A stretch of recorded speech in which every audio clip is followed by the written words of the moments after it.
বড় পর্দায় আসার আগে নয়নতারা দেখতে কেমন ছিলেন জানেন? জওয়ান সিনেমায় শাহরুখ খানের হাত ধরে বলিউডে আত্মপ্রকাশ করেন নয়নতারা। কেরিয়ারের প্রথম হিন্দি সিনেমায় বাজিমাত করেছেন এই অভিনেত্রী। তবে দক্ষিণী এই অভিনেত্রী শাহরুখের সঙ্গে জুটি বেশ মনে ধরেছে দর্শকদের। তবে দক্ষিণের ছবিতে কাজ করার আগে টেলিভিশনের সঞ্চালনার কাজ করতেন এই অভিনেত্রী। ছোট থেকেই অভিনেত্রী হওয়ার স্বপ্ন দেখতেন এই নায়িকা, যে কারণেই মডেলিং শুরু করেন। এরপর টেলিভিশনে কাজ করা শুরু করেন। টেলিভিশনের ফ্যাশন শো ছামায়ামে সঞ্চালনার দায়িত্বে ছিলেন নয়নতারা।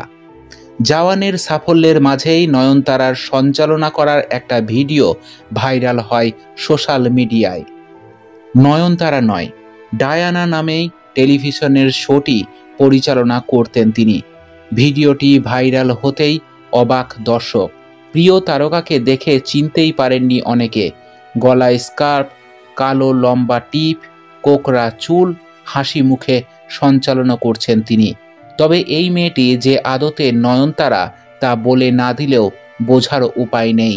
নায়িকার বর্তমান ছবির সঙ্গে তেমন কোনো মিল নেই ডায়ানার।